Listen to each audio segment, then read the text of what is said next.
உலக மாற்றுத்திறனாளிகள் தினத்தையொட்டி சென்னையில் நடைபெறும் விழாவில் மாற்றுத்திறனாளிகளுக்கு முதல்வர் மு.க.ஸ்டாலின் நலத்திட்ட உதவிகளை வழங்க உள்ளார்.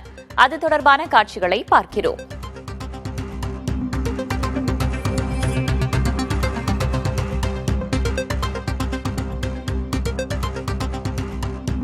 கூடுதல் தகவல்களை வழங்குவதற்காக செய்தியாளர் ரமேஷ் இணைந்திருக்கிறார். அவரிடம் கேட்கலாம்.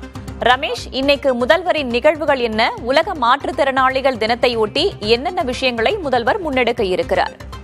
மாற்றுத்திறனாளிகளுக்கு 400 இணைப்பு சக்கரங்கள் பொருத்தப்பட்ட பெட்ரோல் ஸ்கூட்டர் மற்றும் மின்கலனால் இயங்கும் அதாவது வெஹிக்கிள்களை கொடுத்தார். அது மட்டும் இல்லாமல் இந்த மாற்றுத்திறனாளிகளுக்கான பல்வேறு நலத்திட்ட உதவிகளையும் முதலமைச்சர் இன்றைக்கு உலக மாற்றுத்திறனாளிகள் தினத்தை ஒட்டி வழங்கினார். அது மட்டும் இல்லாமல் இங்கு ஒரு கண்காட்சிக்கும் ஏற்பாடு செய்யப்பட்டிருக்கிறது.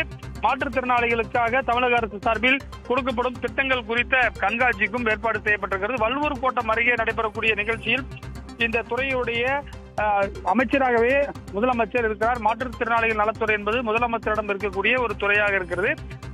சமூக நலத்துறை அமைச்சர் கீதா ஜீவன், துணை முதலமைச்சர் உதயநிதி ஸ்டாலின் உள்ளிட்டோரும் பங்கேற்றிருக்கிறார்கள். அது மட்டும் இல்லாமல் இந்த மாற்றுத்திறனாளிகளுக்கு உள்ளாட்சி அமைப்புகள்ல அதிகாரம் அளித்து பட்டிருக்கிறது. அனைத்து ஊராட்சிகளிலும் பாத்தீங்கன்னா மாற்றுத்திறனாளியை சேர்ந்தவர்களுக்கு ஒருவர் நியமிக்கப்பட வேண்டும் முதலமைச்சர் அறிவித்திருந்தார்.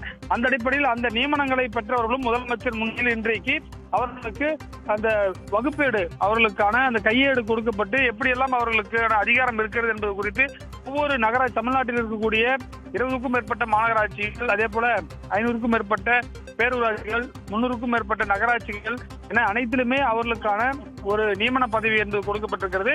அந்த நியமன பதவிகளை பெற்றவர்களும் இன்றைக்கு இந்த நிகழ்ச்சியில் பங்கேற்பதற்காக வந்திருக்கிறார்கள். வேதவள்ளி,